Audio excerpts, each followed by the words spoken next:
Hello, welcome to episode 2 of Widnes Rugby Chat with me, James Gordon. Just a quick one before we get going on this episode. Thanks to everyone for your positive comments on Twitter, Facebook, YouTube. It was great to receive that positive. I'd love to get some ideas of what everyone wants to see. Most important thing is, I guess, that people watch them.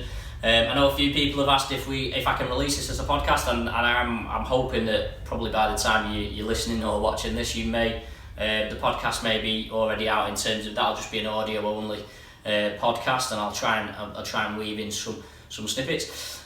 Of course, the day after the first video was released, Widnes announced the appointment of Kieron Purtill as the club's new head coach. We'll have some. I've spoken to Kieron this week, and there's a little bit of an interview with him. Sadly, he's not sat with me filming this live, but there's a little bit of an interview with him that will come later on in this show. We'll also talk a little bit about the first press conference really that Kieron held and how that went and my impressions of that. So I'd say what we'll do. We'll put me on with Kieron Purtill first. You can listen to what he had to say when I spoke to him. Yeah, it's been really good. Probably been a hectic couple of days.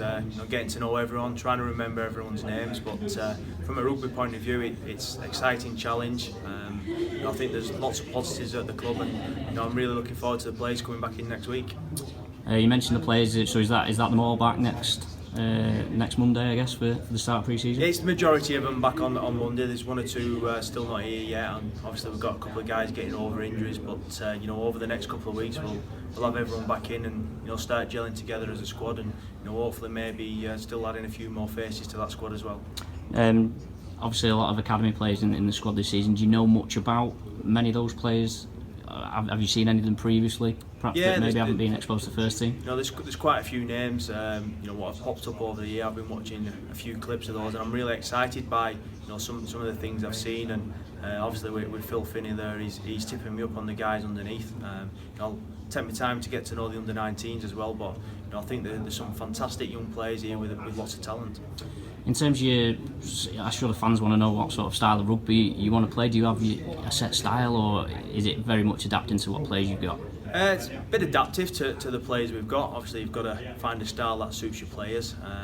But I like to, pass the ball. It's probably something the players will hear me say a lot. If a pass is on, let's make sure we pass it. But we've got to be hard-nosed in that, and we've got to be adaptable as well.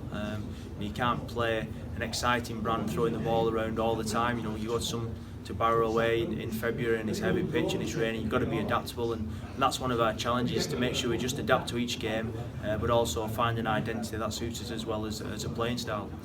When did you know you were going to make the move to Widnes? When did you sort of make your mind up? Basically last Wednesday. I'd been away on holiday for 2 weeks. When I came back on the Sunday, Phil had made contact, and I went over and had a chat to him, and it was a tough decision. Obviously I live in Leigh and it's been close, to my heart. I played at the club, but I think the positives that Phil sold to me and the vision and what I can see can be achieved at this club was probably the deciding factor in making my decision. And you've got experience in your career working with younger players, so that must be an attraction as well.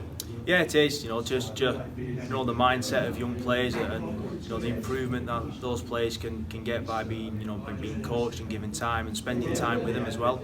But that's an important job of the senior players. They're not here just to be senior players. Part of their role is to help get these young players along the pathway and teach them the rights and the wrongs and the ins and outs of the game. So yeah, it's really exciting to have the not just the under-19s but the amount of young players in the squad as well. And we mentioned in the press conference about Anthony Gelling, so you're still confident that he's going to come over and he'll be one of those, I guess, senior players now that'll hopefully rub off on the young players. Yeah, very confident he's coming over. He's an exciting talent. He's been around the game both here and over in Australia. His attacking skills are fantastic, and he'll be a real threat. And what a great person to learn off if you're a young centre or an outside back, to have those types of people to learn off, and that can only be good for your future. Looking at the squad, is there any sort of positions particularly that you feel like you may need to look at bringing players in? Yeah, there's one or two we've looked in, and obviously we're in discussions at the moment with one or two players, but I think within the squad it's fair to give people an opportunity as well. obviously as the weeks go by and the more I see people, then them opinions might change, you know, whether that's good or bad. You know, there'll be people come to the front and maybe people step back a little bit, but the squad will be assessed continually all season. If we feel there's an opportunity to bring someone in that can better the squad, then we'll look at it. And I guess you'll be looking for Lee when the fixtures come out.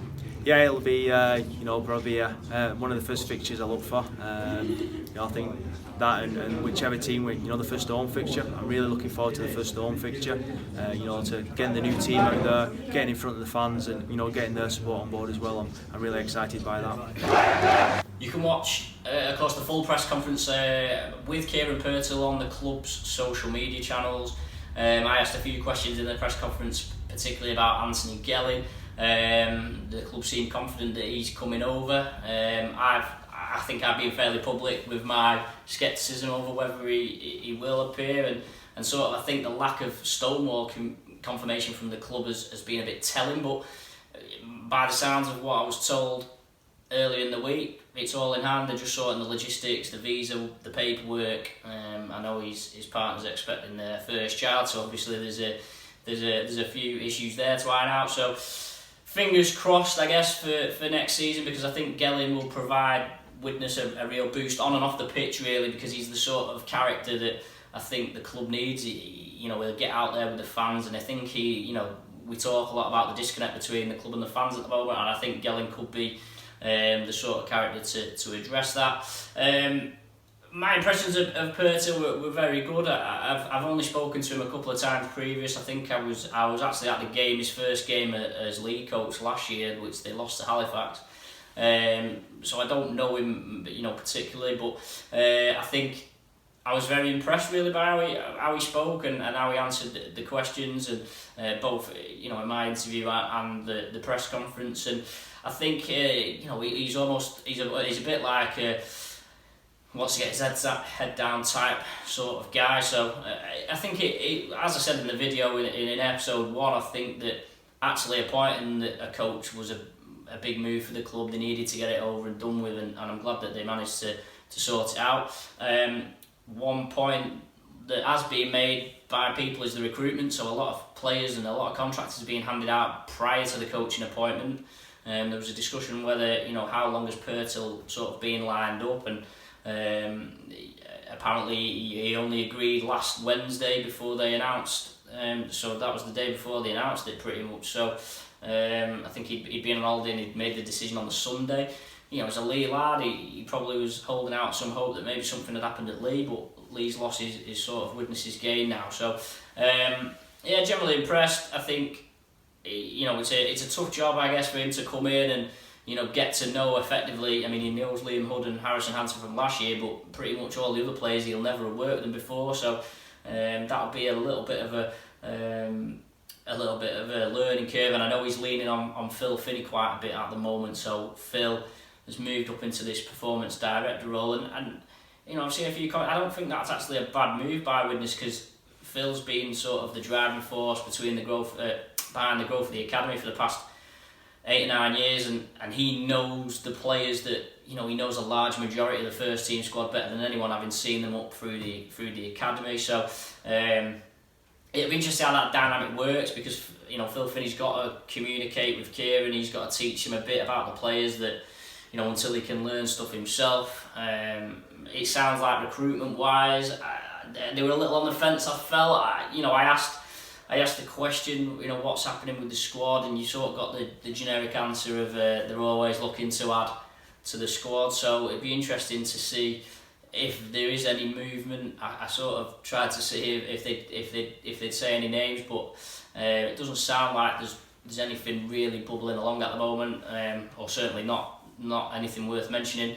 And there was the QLT rumours, of course, that are now quashed because he's gone to Halifax. Jack Owens is one that I've heard from a decent source. I think he would be a fair addition. I thought he was very poor in his last few months at Widnes, but I think he had some issues off the field, and I think for a championship player, with the experience he's got under his belt, I think he would be a fair addition. I'll probably do an episode actually of 5 players that I'd maybe sign, so I won't spoil it with any more suggestions from me.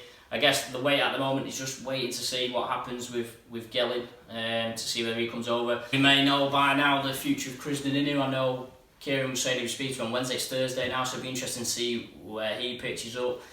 So, you know, waiting on Inu, waiting on Gelling, maybe we'll see where things are at after then. I think people are probably disappointed about the recruitment so far and sort of the lack of it.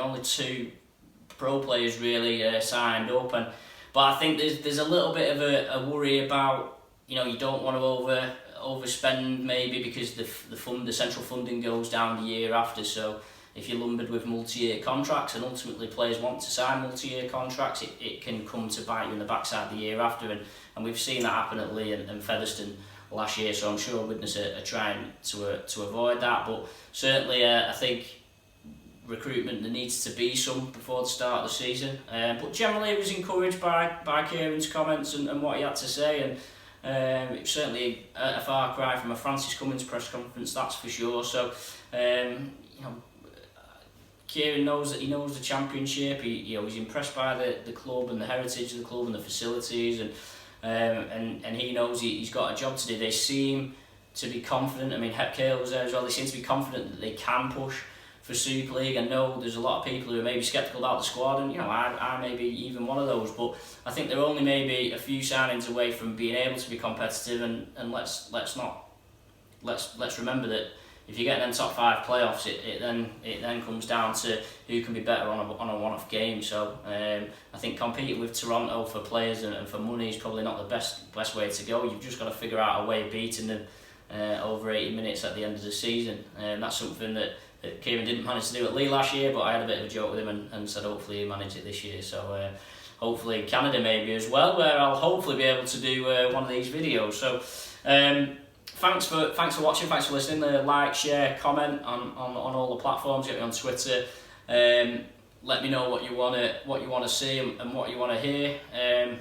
And hopefully, yeah, I can do some bits and bobs that people want to see. We're happy to have guests here. I'm trying to fix some guests up at the moment. Fixtures are out next week as well, so have a little bit of a reaction to the fixtures as well. So thanks for watching, and I'll speak soon.